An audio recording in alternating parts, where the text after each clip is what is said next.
ఆదికాండము 18 ప్రకారం అబ్రహాము ఎండవేళ గుడారపు ద్వారమందు కూర్చునియున్నప్పుడు యెహోవా అతనికి కనబడెను అని.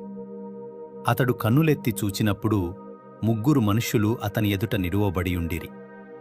వెన్నను పాలను తాను సిద్ధము చేయించిన దూడను తెచ్చి వారి ఎదుట పెట్టి వారు భోజనము చేయుచుండెను ఉన్నది.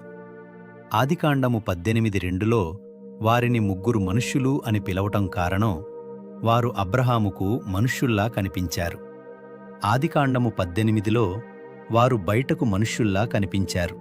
ఆదికాండము 19లో వారిలో ఇద్దరు స్పష్టంగా దేవదూతలని బైబిల్ చెబుతుంది కాబట్టి ఆ ముగ్గుర్లో ఇద్దరు అదే సందర్శకులు. కీర్తన 104 4 మరియు హెబ్రీయులకు 1 7 తన దూతలను వాయువులుగాను తన సేవకులను అగ్నిజ్వాలలుగాను చేసుకొనువాడు అని తన దూతలను గూర్చి చెప్పుచున్నాడు బైబిల్ చెబుతోంది. దీని ప్రకారం హెబ్రీ 1:7లో వాయువులుగాను అనే పదం పైన 4 అని ఉంటుంది.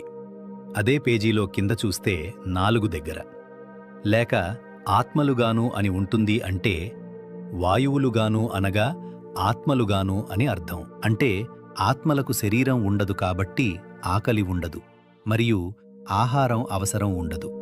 అయితే ఎందుకు దేవదూతలు కిన్నట్టు కనిపించారు? అబ్రహాము యొక్క ఆతిథ్యాన్ని స్వీకరించడానికి. ఆదికాండము 18 3:5 ప్రకారం అబ్రహాము వారిలో దేవుని ప్రత్యేక సన్నిధిని గుర్తించి గౌరవంతో ప్రభూ అని పిలిచాడు. దాసుని దాటిపోవద్దు అని అన్నాడు. ఇంకా కొంచెము ఆహారము తెచ్చెదను, మీ ప్రాణములను బలపరుచుకొనుడి, తరువాత మీరు వెళ్ళవచ్చును అని అన్నాడు. నీవు చెప్పినట్లు చేయుము అని దేవదూతలు అతనితో చెప్పారు. హెబ్రీయులు 13:2 ఆతిథ్యము చేయ మరవకుడి, దానివలన కొందరు ఎరుగకయే దేవదూతలకు ఆతిథ్యము చేసిరి. మరి కీర్తన 78:25లో మన్నా ఎందుకు దేవదూతల ఆహారమనుంది? మన్నాను దేవదూతల ఆహారం అని పిలవడానికి కారణం అది పరలోకం నుండి దేవుని నివాసం నుండి వచ్చింది కాబట్టి దేవునిచే ఇవ్వబడటమే తప్ప దేవదూతలు ఆ ఆహారాన్ని తింటారని కాదు. దేవదూతల ఆహారం అంటే దేవదూతలు అక్షరాలా దానిని తింటారని చెప్పడం కాదు.